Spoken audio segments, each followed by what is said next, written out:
96-এর নির্বাচনের আগে আওয়ামী লীগের প্রধান বলেছিলেন একবার আমাদের ভোট ভিক্ষা দিন। এবারের নির্বাচনকে আগে অন্য দলকেও আমরা দেখেছি ক্ষমা চাইতে, বিএনপি কখনো জনগণের কাছে ক্ষমা চায়নি।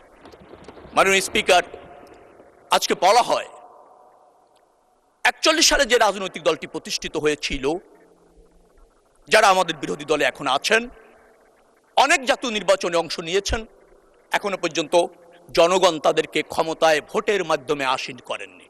যন্ত্রণা তাদের থাকতে পারে, ব্যর্থতা তাদের থাকতে পারে, কিন্তু রাজনৈতিক স্বার্থে, জাতীয় স্বার্থে তাদেরকে রাজনীতি করতে হবে। 47 থেকে জাতীয় নির্বাচনের আগ পর্যন্ত বিরোধী দলের পক্ষ থেকে তাদের কর্মের জন্য ক্ষমাও চাওয়া হয়েছে, ভুল ভ্রান্তি মাপ চাওয়া হয়েছে। মাননীয় স্পিকার, 47 থেকে 85 বছর রাজনীতি করে নির্বাচনের আগে যাদের ক্ষমা চাইতে হয় কৃতকর্মের জন্য, সেটি কি রাজনীতি? সেটাকে কি রাজনৈতিক দল বলা যায়? অনুশোচনা কি তাদের হয়েছে? জনগণকে এখনো বিভ্রান্ত করার চেষ্টা করা হয়, জনগণকে বিভ্রান্ত করা যায়? জনগণ যদি বিভ্রান্ত হতো তাহলে এই 26-এর নির্বাচনে বিএনপি তো ব্রুট মেজরিটি পেত না। তারা তো জনগণকে বিভ্রান্ত করতে পারেনি।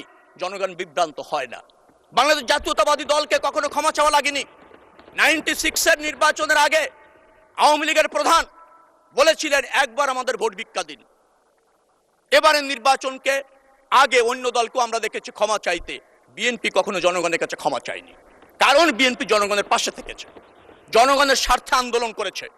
এদেশের স্বাধীনতা সংগ্রাম বলেন, স্বৈরাচার বিরোধী আন্দোলন বলেন, 75 আপনার সিপাহী জনতার বিপ্লব বলেন, বহুদলীয় গণতন্ত্র প্রতিষ্ঠার জন্য বিএনপির হাত দিয়ে হয়েছে। 11-এর সরকার এসেছিল, অসাংবিধানিক সরকার। সেই সরকারকে নির্বাচনের বাধ্য করার জন্য, নির্বাচন দেওয়ার জন্য বিএনপি আন্দোলন করেছে। 17 বছরে বিএনপি জুলুম অত্যাচারের বিরুদ্ধে, ফ্যাসিবাদের বিরুদ্ধে আন্দোলন করে সফল গণঅভ্যুত্থান করেছে, যার জন্য জনগণ জানে বিএনপিকে তাদের ভোট দিতে হবে। কারণ বিএনপি দ্বারাই এদেশের স্বাধীনতা, সার্বভৌমত্ব, এদেশের বহুদলীয় গণতন্ত্র, এদেশের গণমানুষের শাসন, জবাবদিহিমূলক সরকার, জবাবদিহিমূলক সংসদ প্রতিষ্ঠিত করা সম্ভব। অতীতে হয়েছে, এখন হচ্ছে, ভবিষ্যতে হবে। এই জন্য বিএনপি একটা প্রতিষ্ঠিত রাজনৈতিক দল। মাননীয় স্পিকার, গণভোটের কথা বলা হয়েছে। মাননীয় সদস্য, 10 মিনিট আপনি বলেছেন, অনেক টাইম, তারপর আপনি 2 মিনিটে শেষ করেন।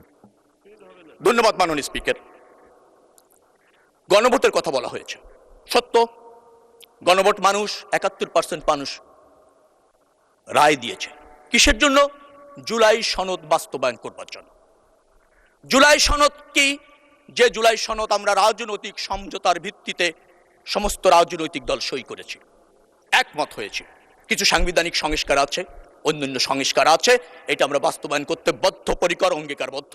মাননীয় প্রধানমন্ত্রী তা বলেছেন, আমাদের দল সেটা ধারণ করে এবং বাস্তবায়ন করবার জন্য অঙ্গীকার করেছে। আমরা জুলাই সনদের বাস্তবায়ন চাই।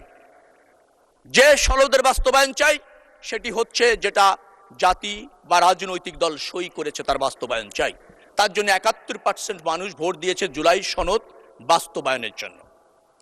সেটা বাস্তবায়ন হবে। কিভাবে হবে? সেই জায়গায় 51% ভোট দিয়েছে মানুষ বিএনপিকে, যে বিএনপি যেভাবে চেয়েছে, যেভাবে সই করেছে, সেভাবে বাস্তবায়ন হবে। 20% মানুষ এর সাথে একমত হয়নি। 71 থেকে যদি 51টি বাদ দেন, তো 20% গ্রহণযোগ্য হবে নাকি 51% মানুষের সমর্থন গ্রহণযোগ্য হবে? যে রাজনৈতিক দলটি এটা বোঝেন না, বুঝতে চান না, মানুষকে বিভ্রান্ত করতে চান। আমি বারবার বলছি, 41 থেকে জন্ম নিয়ে এই পর্যন্ত জনগণ আপনাদেরকে নির্বাচিত করেনি। কারণ নির্বাচনের আগে আপনারা মানুষকে বিভ্রান্ত করে, কৌশল পরিবর্তন করে এক এক নির্বাচনে এক একভাবে আবির্ভূত হন। এটা রাজনৈতিক দলের দায়িত্ব না। রাজনীতি শিখুন, রাজনীতি করুন, রাজনৈতিক প্রতিযোগিতা করুন, তাহলে দেশ অগ্রগতি হবে, গণতন্ত্র প্রতিষ্ঠিত হবে এবং আপনারা, আমরা সবাই মিলে একটা রাজনৈতিক সৌহার্দ্যপূর্ণ পরিবেশ প্রতিষ্ঠিত করতে পারবো। সময় কম। মাননীয় স্পিকার, আপনাকে অসংখ্য ধন্যবাদ। মাননীয় প্রধানমন্ত্রীর নেতৃত্বে এদেশ এগিয়ে যাচ্ছে, এগিয়ে যাবে এবং এদেশের মানুষ তার উপর আস্থা রেখেছে, দলের উপর আস্থা রাখেছে। বিএনপি যে কোনো মূল্যে সে আস্থা রাখবে ইনশাআল্লাহ।